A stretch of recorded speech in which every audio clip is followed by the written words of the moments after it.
I'm Becca, I'm 28. I'm from the Rhondda and I work in Cardiff for a homeless organisation.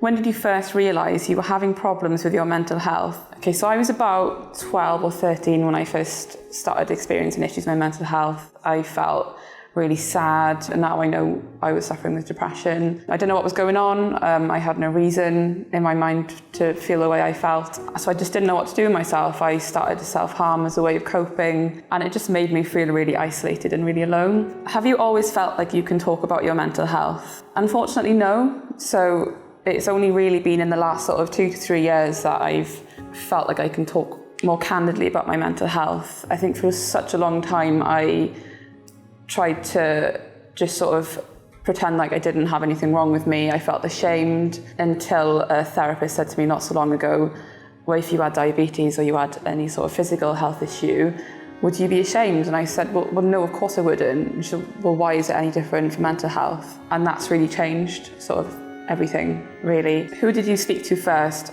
and what was that like? So I spoke to my parents. That was hard.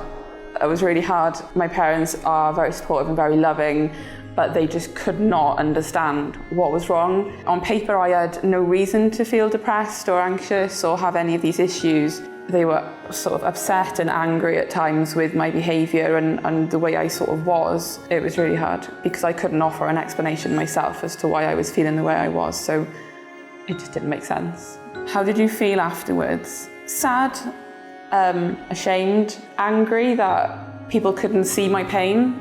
People would ask, well, what's caused it? Why are you feeling this way? Why are you behaving this way? And I just didn't know. And I felt frustrated that they weren't listening to me. But at the same time, I also didn't know how to express myself. I didn't know what was going wrong, which led to me developing an eating disorder. Self-harm continued, binge drinking. It all went a bit chaotic, I think, then in my teenage years. So how has it affected your relationship with that person? I'm still really close to my parents. It has been hard over the years because my moods go up and down so much. The response can be, well, I thought you were doing better. And, but look at all these wonderful things. You've got a job and you've got a husband and you've got friends. You've got all these good things. They are loving and I'm glad they're there, but we don't always talk about my mental health.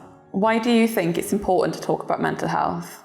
Our mental health is equally as important as our physical health. From my own experiences, I know what the stigma is like. I know what it's like to feel isolated and to feel like it's my fault, and that shame and guilt and blame around living with a mental health issue.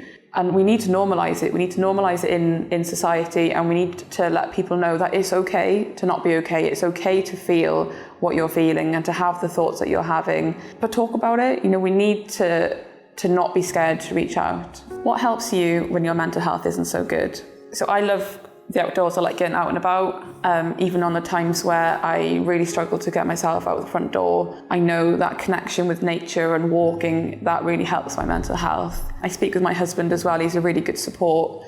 He's the first person probably in my life that I've had that will just sit and listen and accept me for where I am right now rather than try to fix me. That's just a horrible feeling when someone's just trying to tell you, well, you need to do X, Y, and Z to feel better, when actually you just need someone to say that you're okay where you are right now.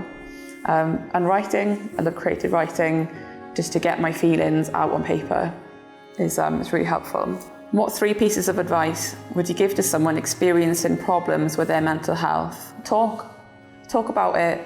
You might have people in your life that don't understand, but there are so many people out there that are living through issues, that are living through mental health, whether it's their own experiences or a loved one. Talk. There's nothing to be scared of. Remember, it's not your fault. It's not your fault that you feel the way you feel.